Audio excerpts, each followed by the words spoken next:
Assalamualaikum warahmatullahi wabarakatuh. Apa kabar semuanya? Salam konten kreator. Semoga kalian dalam keadaan sehat-sehat saja.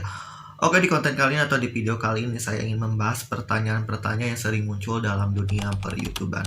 Oke, kita mulai dengan pertanyaan yang pertama, yaitu Kak, bikin channel YouTube dulu atau bikin akun Google AdSense terlebih dahulu. Nah, mungkin bagi kalian yang ingin terjun ke dunia per-YouTuber, kalian punya pertanyaan seperti itu. Bikin akun YouTube dulu atau bikin akun Google AdSense terlebih dahulu? Nah, dulu teman-teman, mungkin kita bisa saja membuat akun AdSense terlebih dahulu. Tapi untuk sekarang, kita harus membuat akun channel YouTube terlebih dahulu. Nah, nanti setelah misalkan channel YouTube kita dimonetisasi, di langkah kedua dalam proses monetisasi, kita akan langsung ditujukan untuk membuat akun Google AdSense sendiri. Tapi bagi kalian yang sudah punya akun Google AdSense sebelumnya, maka akun AdSense kalian akan langsung ditautkan secara otomatis dalam proses monetisasi tersebut. Oke, next ke pertanyaan yang selanjutnya. Setelah buat akun YouTube, apa sih yang harus dilakukan? Nah, kalau ada pertanyaan seperti ini dalam dunia per-YouTuber, apa sih yang harus dilakukan ketika kita telah membuat channel YouTube? Nah, jawabannya cuma satu, kita wajib upload video terus. Itu suatu keharusan yang harus dilakukan oleh seorang YouTuber pemula ketika dirinya memulai atau terjun ke dunia per-YouTuber, yaitu dengan upload video terus. Nah, apa sih fungsinya upload video terus? Untuk mencapai 4000 jam tayang dan meraih 1000 subscriber. Tapi ingat, dalam membuat video juga jangan asal-asalan. Karena kalau misalkan kita membuat videonya asal-asalan tanpa pertimbangan, misalkan kita memasukkan musik ke video tersebut tanpa pertimbangan, nanti ketika diupload kalau misalkan musiknya itu diklaim hak cipta bagaimana? Nah, kita juga harus memiliki pertimbangan memakai musik yang free atau gratis dari library musik YouTube. Oke, next pertanyaan selanjutnya. Apakah Saporsa bisa lolos monetisasi? Nah, kalau ditanya Saporsa bisa lolos monetisasi, jawaban dari saya setengah-setengah. Oke, mungkin bisa saja kita lolos, asalkan akun channel YouTube kita tidak banyak spamnya. Karena yang dikhawatirkan dari Saporsa begini teman-teman. Ketika kita sudah deal-dealan untuk saling tonton video kita sendiri, kita menonton video orang lain, dan orang lain pun menonton video kita. Ketika tanpa sepengetahuan kita orang lain itu tidak jujur, tidak menonton video kita, atau hanya mengklik video kita saja, atau hanya men-skip video kita saja agar menuntaskan tontonannya sampai akhir, atau agar terlihat bahwa menontonnya sampai akhir. Nah, itu yang dikhawatirkan akan menjadi spam untuk akun channel YouTube kita. Karena yang dikhawatirkan dari Saporsab itu seperti itu. Ketika channel YouTube kita banyak spam, maka itu akan menghambat proses monetisasi.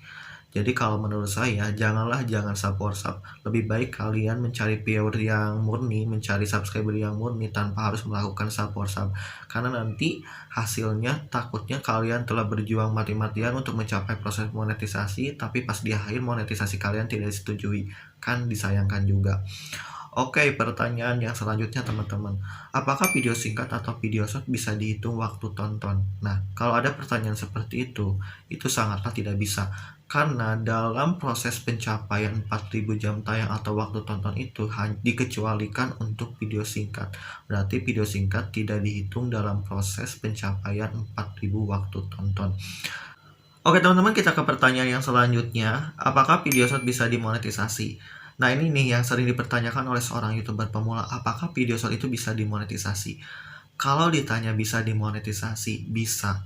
Tapi kalau misalkan video short dalam proses pencapaian monetisasi tersebut tidak dihitung waktu tontonnya saja. Tapi kalau misalkan channel kalian telah dimonetisasi nantinya, video short juga bisa dimonetisasi. Dalam artian bisa diaktifkan logo dolarnya teman-teman. Seperti itu teman-teman. Oke, next ke pertanyaan selanjutnya. Nah, ada pertanyaan seperti ini. Setelah mencapai persyaratan, berapa lamakah proses monetisasi tersebut? Mungkin bagi kalian yang ingin tahu berapa lama proses monetisasi setelah kalian mencapai persyaratan 1000 subscriber, 4000 jam tayang, channel kalian tidak terkena hak cipta, ataupun persyaratan terbaru kalian telah melakukan verifikasi keamanan 2 langkah. Nah, berapa lamakah proses monetisasi tersebut setelah kita mencapai persyaratan tersebut? Nah, macam-macam sih teman-teman, ada yang 1 minggu, ada yang 3 hari sudah disetujui. Nah, kalau misalkan saya 3 hari sudah disetujui, karena dari langkah 1 ke langkah 3 tidak ada hambatan apapun. ada sih yang misalkan di langkah kedua itu Google AdSense-nya itu suka error. Nah, itu yang menghambat proses monetisasi menjadi lama, teman-teman. Nah, oke, kita ke pertanyaan yang terakhir, teman-teman. Setelah channel dimonetisasi, apa yang harus dilakukan? Ini yang sering dipertanyakan oleh seorang YouTuber pemula. Setelah channel dimonetisasi, apa sih yang harus dilakukan? Ya, tentunya setelah channel kita dimonetisasi, yang harus kita lakukan adalah mengaktifkan semua logo dolar yang ada di video kalian.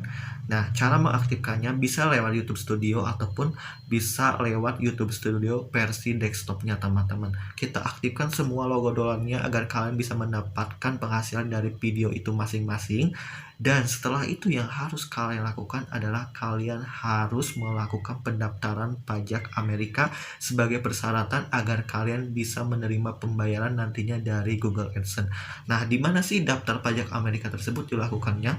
Kalian masuk saja ke akun Google AdSense kalian dan kalian tinggal masuk ke menu pembayaran. Nanti juga kalian bisa mengikuti langkah-langkah selanjutnya untuk melakukan atau mendaftarkan pajak Amerika Serikat tersebut, teman-teman. Oke, itulah yang dapat saya sampaikan di konten kali ini. Mudah-mudahan bermanfaat. Jangan lupa tetap like, komen, dan subscribe channel Catatan Ini Dulu ya. Terima kasih. Wassalamualaikum warahmatullahi wabarakatuh.